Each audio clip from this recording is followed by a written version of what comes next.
हिवाळी अधिवेशनाचा आजचा 7वा दिवस आहे। अधिवेशनामध्ये आज बीड जाळपोळ प्रकरणी लक्षवेधी मांडली जाणार आहे।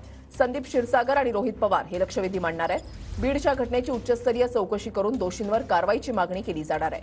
मराठा आरक्षणाच्या मुद्द्यावर सुद्धा आज अधिवेशनामध्ये चर्चेची शक्यता वर्तवली जाते। गजानन उमाटे आमचे प्रतिनिधी आमच्या सोबत आहेत। अधिक माहिती जाणून घेणार आहोत। गजानन,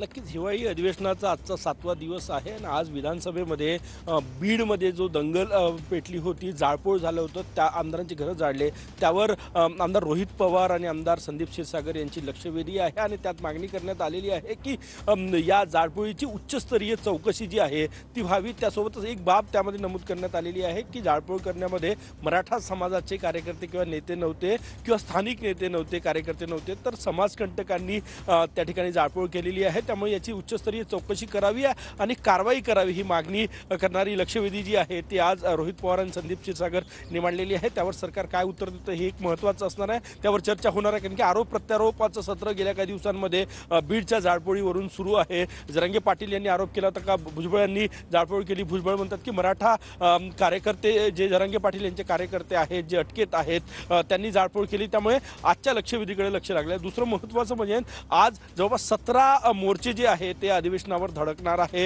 वेगवेगळ्या विषयावर त्यात विदर्भवादी आहे, आंदोलक आहे आणि पोलीस मित्रांचाही समावेश आहे। दुसरं महत्त्वाचं म्हणजे आज दोन्ही उपमुख्यमंत्री आणि मुख्यमंत्री एकनाथ शिंदे राजस्थानला शपथविधीसाठी जाणार आहे आणि त्यानंतर ते कामकाजात सहभागी होईल। सगळ्यात महत्त्वाचं म्हणजे आज सायंकाळी 6 ते 7 वाजता दोन्ही उपमुख्यमंत्री आणि मुख्यमंत्री ही दिल्लीला जाण्याची शक्यता आहे। केंद्रीय गृहमंत्री अमित शहा यांची वेगवेगळ्या मुद्द्यांवर भेट होणार आहे। त्यात महत्त्वाचा मुद्दा म्हणजे दुधाचे दर पडले, त्यामुळे दूध उत्पादक शेतकरी अडचणीत आहे। सगळ्या मुद्द्यांवर, कांद्याचा प्रश्न, या मुद्द्यांवर चर्चा होणार आहे। नक्कीच, धन्यवाद गजानन दिलेल्या सविस्तर माहितीसाठी।